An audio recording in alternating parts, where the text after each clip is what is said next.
Hello and welcome to another episode of Energy Express. I'm your host, Zach Harrell. We're going to begin today with a read-aloud. Members of the WVU Extension comms team are going to read the book, Say Something.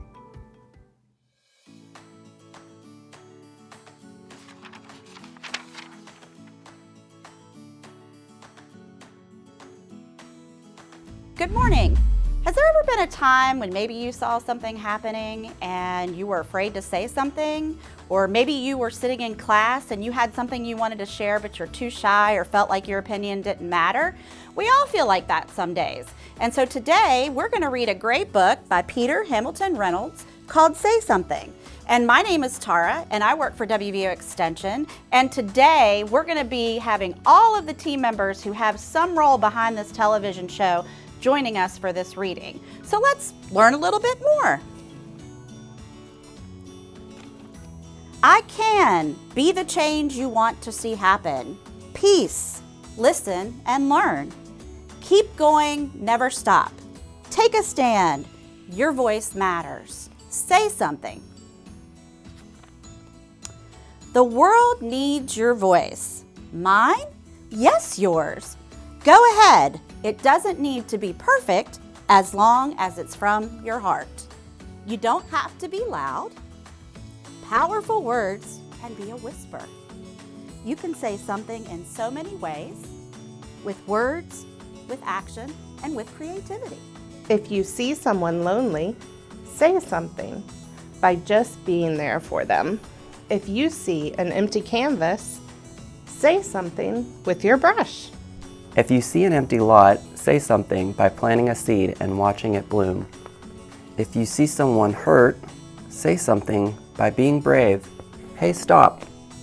If you see something beautiful, say something with a poem.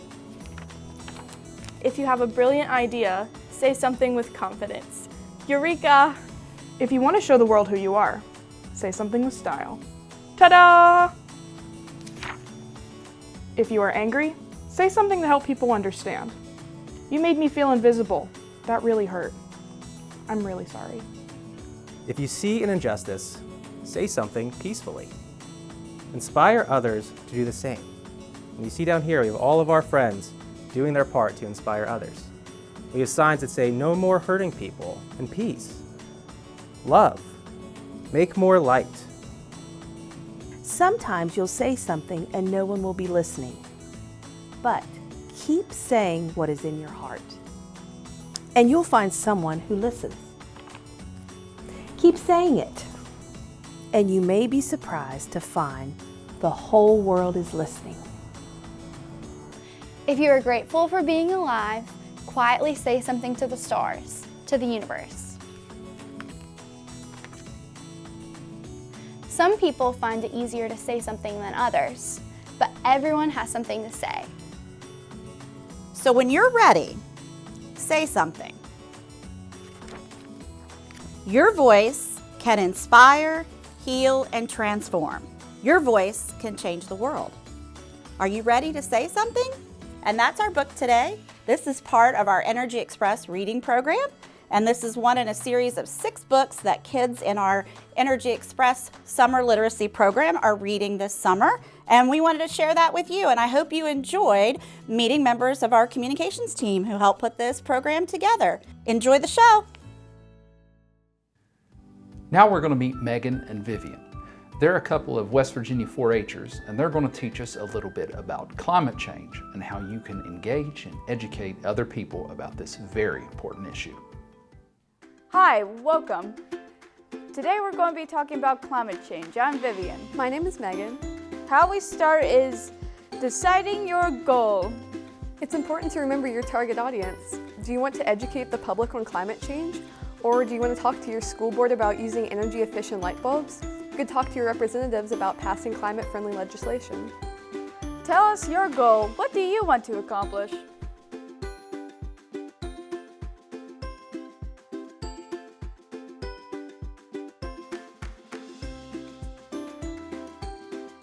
The next step is planning your activism.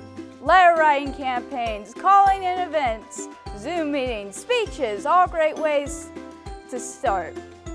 Tell us your plan. How will you reach your audience?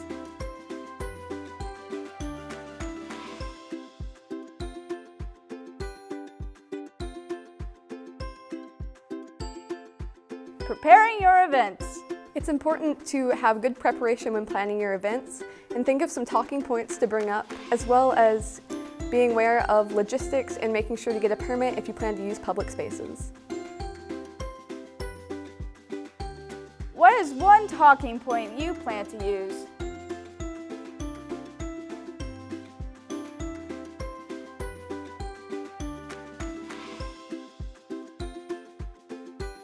Next, we have spreading the word. Social media, local news, radio stations are great ways to reach out to your audience.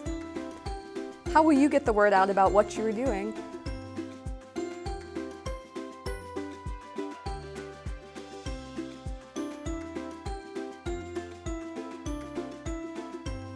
Hosting your event. It's important to be respectful and honest with the people you're talking about and tell them why you're passionate about climate change. Remember that any small contribution can make a huge difference to the world. How do you feel about what you accomplished?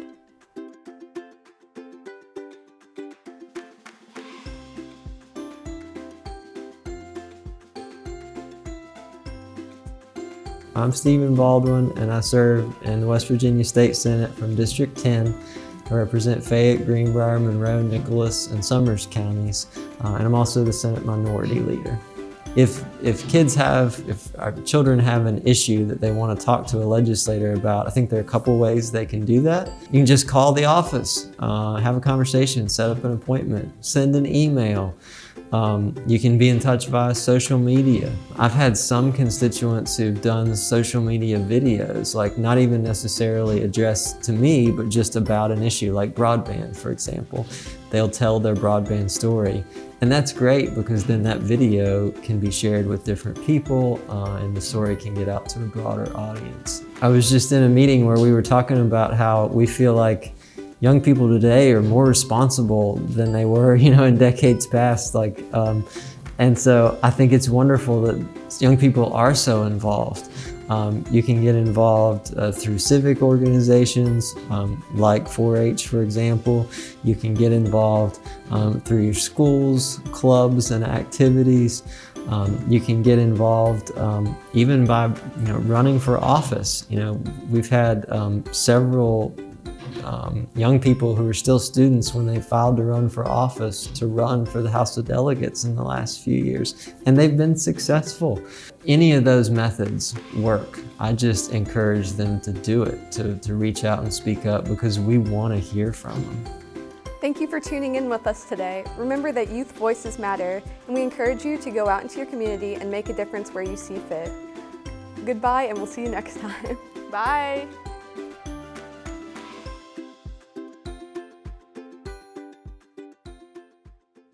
Let's head to WVU's Jackson's Mill, where we're going to meet historian Joe Obidzinksi. He's going to tell us a little bit of history about the place and some more fun facts.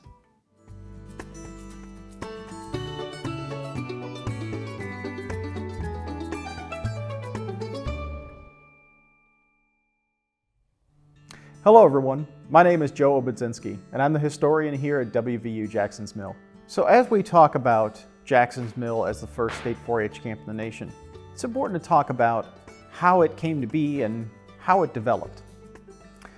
So what we have to do is we have to go back a little ways into the early part of the 20th century, all the way back to 1915. In 1915, the first 4-H camp was held here in West Virginia at Camp Good Luck in Randolph County. This became quite a popular idea, and more camps were held, and there was a decision made that we needed to find a place where kids from all across West Virginia could come and have 4-H camp. But why was it Jackson's Mill? This site, although the Jacksons no longer owned it, by the turn of the 20th century, or by 1900, it still was a place that was popular and that people were coming to. The problem was that all of that land that the Jacksons had once had been sold and parceled off, and all that really remained of Jackson's Mill was about 5 or 6 acres, what is now our historic area. people in the local community, the local town of Weston here in Lewis County, were kind of worried that Jackson's Mill might just disappear altogether. When they heard that people in Morgantown, specifically with the Extension Service, were looking for a 4-H camp, they said, hey, we know a spot. You should come here to Jackson's Mill. And that, in kind of a short way, is a good way to describe kind of how it all happened. In 1920, William Kendrick, along with some of his closest colleagues, came down here to Jackson's Mill and took a tour of the place. They left convinced that this was the place that needed to be the 4-H camp. So the following summer, they brought together a group of people and they held the first 4-H camp in the nation down in our historic area at Jackson's Mill. Back then, the only thing that was really there was the old mill, a stone marker, and about 5 or so acres of rolling hills and grass. But this was perfect. They weren't looking for anything like we have today because early on, they just wanted to be able to hold camp. But after that first camp, the ideas began to develop rapidly. So within the next couple of years, they bought up multiple acres and began to lay out a plan for what Jackson's Mill would look like. Now there are some things that are in this plan that are here today and some things that aren't. Sometimes you can plan some really neat stuff, but it doesn't always mean that it works out that way. But this does show us that the first people who were planning out Jackson's Mill had a lot of great ideas for what this place could look like and how it could develop. One of the most important things that they needed to do was they needed to figure out places where people could actually stay, people could actually learn, and people could actually eat. Now, in the first few years of Jackson's Mill, this was done in tents and mostly outside. But they knew that they wanted to make this place a permanent location. So that would mean permanent structures, or today, cottages or cabins. And these cottages are named after many of the counties here in West Virginia. And that's not by accident. First Director William Kendrick developed partnerships with many people in the counties across the state to make these buildings a reality. The way the partnerships generally worked, and each one was a little different, was that the county would either raise money, donate funds, or just donate people to help construct the buildings here on campus. And that is how many of these buildings came to be. Now originally, they decided that they were going to have one for each county. Well, as time went by, they realized they didn't quite need that many, but all of the ones that had been built here bore the name of the counties that helped contribute. So for now, let's head out into Jackson's Mill and take a look at some of these places and take a look at some of these buildings. And we'll also kind of see how things changed from the very beginning in the historic area to the large campus that we have today, which, by the way, is over 525 acres today. So behind me is a very large stone gate, and it sort of looks out of place in our historic area because it's just one of the only things that sort of doesn't fit. But it actually does fit, and it fits a very important thing. This was the original main entrance to Jackson's Mill, and in fact, for decades, hundreds of thousands of 4-H campers and visitors here to Jackson's Mill would have come right through these gates, and the first thing they would have seen next to them is the Jackson Mill right there. Now today, you have to come down to our historic area in order to see that. And you wouldn't even really pay attention much to this gate down here if you really weren't coming down here and taking a look at it. But this was the original main entrance to camp. So it is very important why we still have it here today. As we come from the area around Jackson's Mill here, you'll see that there's a row going down this road here of these various cottages that we talked about before. As I mentioned, that these cottages are in fact, in many cases, named after the counties that helped to fund and to get them constructed. The one that is closest over here is the Lewis Cottage, which was completed in 1922 for the obvious reason of being the local and closest community cabin, so that is the reason why it's down here. Remember, the original heart of camp was in our historic area, so Lewis Cottage was right next to it. So we're standing out here in the middle of this grassy open area, kind of referred to as the Camp Green or the main field here at Jackson's Mill. It's been a place where kids have run around and played games. Baseball diamonds have been set up here before. Soccer games have been played on here. This field has been home to a lot of different things, including the Mountaineers.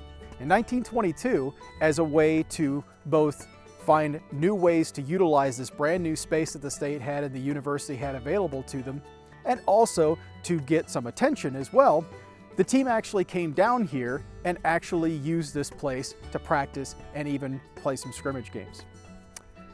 In order to make this work though, they needed to be able to have a way to shower off after getting all sweaty and hot and things like that. So they actually helped by contributing some money, along with some local folks here in Weston and the university itself, to create a bathhouse, which was some of the first shower facilities that could then be used by not only the West Virginia University Mountaineer football team, but also everyone who camped and visited here at Jackson's Mill. Behind me is the Mount Vernon Dining Hall. If you're familiar with that, it's probably because that name is synonymous with George Washington, who lived at Mount Vernon. But that is located in Virginia, not here in West Virginia. So how is it that we call this place the Mount Vernon Dining Hall, and why do we do so? Well, a few years after camp was developed, the idea was to create a permanent dining hall. This was one of the central things that the initial plans and development of Jackson's Mill was focused on. So they were looking to create it, and they wanted to do it in a pretty central location. Well, from where we're standing right here, this is a pretty central spot on campus, and that's why the dining hall was selected as being there. What happened was, in those early years, as construction was beginning on the project, some young 4-H'ers accompanied the first director of Jackson's Mill, William Kendrick, to a conference in Virginia.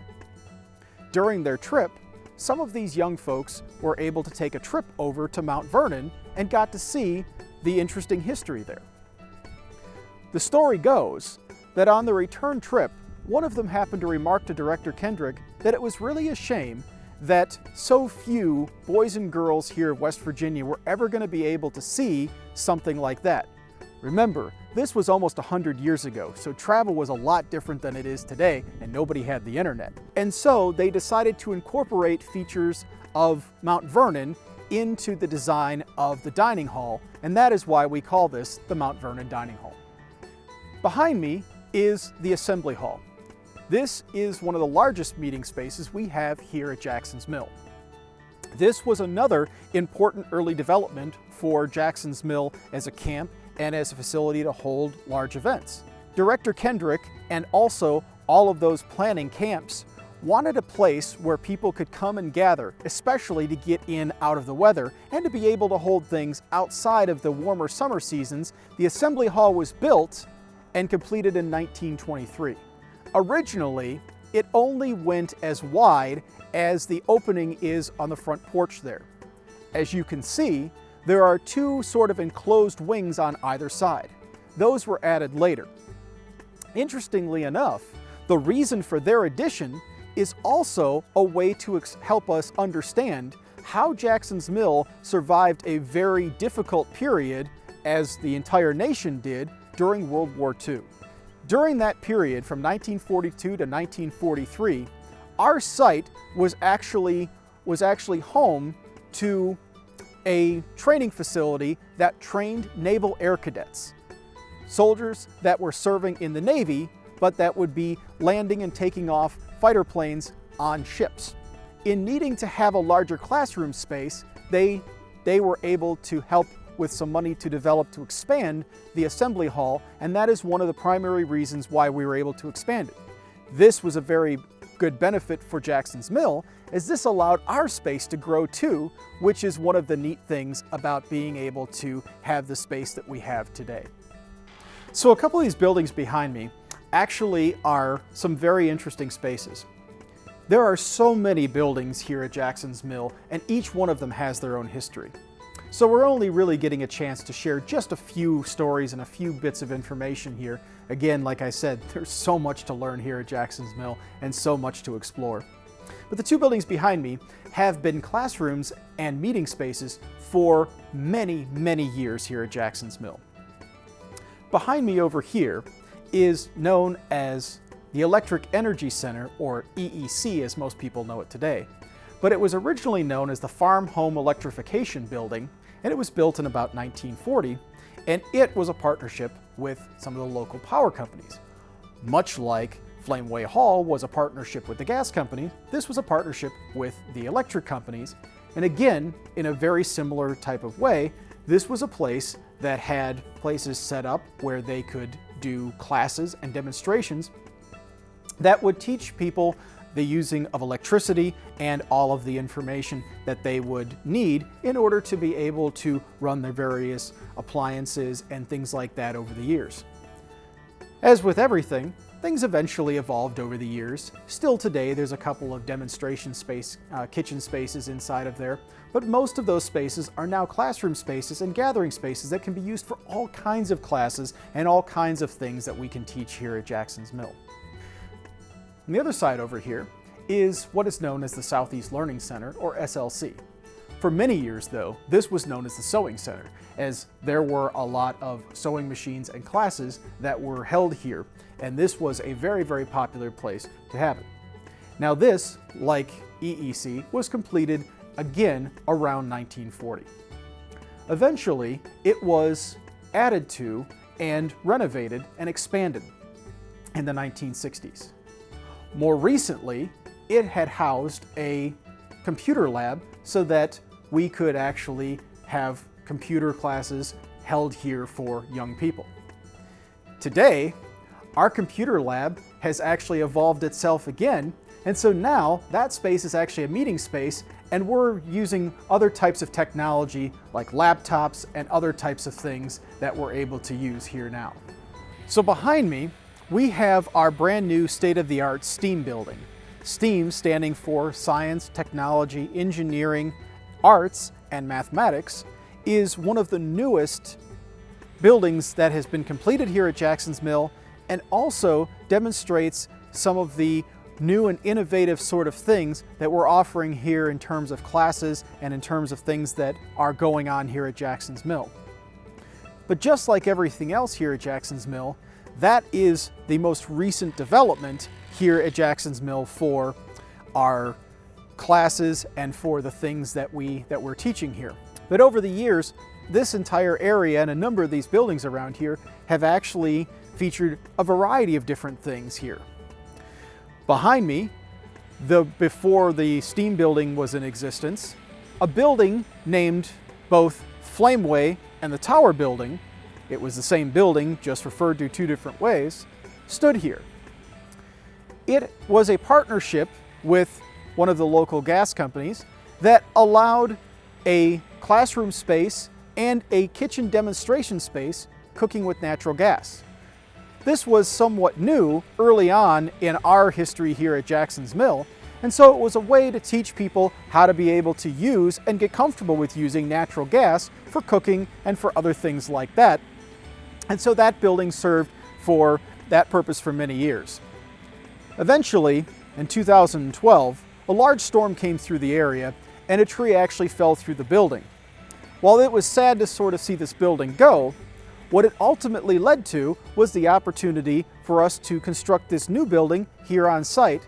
So even though sometimes things change here at Jackson's Mill, the mission and what we do here is always about teaching and learning, as they say in 4-H, how to make the best better. Behind me is one of the most iconic spots here at Jackson's Mill. Many 4-H campers would tell you that they believe this is the heart of Jackson's Mill. This is where the nightly campfire program, referred to as Council Circle, is held during 4-H camp. But this is not only a very special place for all the campers that come here today, but it was a very important spot to the very earliest campers. And the reason behind that was because when they started camp in 1921, they started campfire programs very early on. When they acquired a lot of that new property that we talked about, Director Kendrick and many others were looking for a spot, a permanent spot to have it. They were just holding it down near where the historic area is now, where a lot of the camping was happening. But with all this new land, they were looking around for a spot that would be the spot for the Council Circle and for the campfire program to happen day after day, year after year. And the story goes that two early campers to one of the very first camps were two young men, and they started walking through some woods, which is part of some of that new property that Jackson's Mill had just acquired. As they did, they came upon a spot where there was a natural bowl, and it seemed ideal. The sides sloped very gently towards a nice low point, a perfect spot to build a fire. There was only one problem. A huge tree sat right in the center of it. The boys went back and told Director Kendrick's right-hand person here, a man by the name of Uncle Charlie Hartley, and they told Uncle Charlie what they found. A perfect spot, but unfortunately there was this big tree there. Well, it seemed as though maybe it wasn't to be. But then, again as the story goes, that night a huge storm passed through and a bolt of lightning hit the tree, splitting it down to the root. The next day, when they went back out to show Uncle Charlie the spot, they found the tree in half. So eventually, they removed the tree, figuring this was a sign that this was where Council Circle had to be, and that's where it's been ever since. Over the years, tens of thousands of West Virginia 4-Hers have come here, and countless others of other types of groups and people have passed through this place. Again, this is one of the most iconic spots here at Jackson's Mill.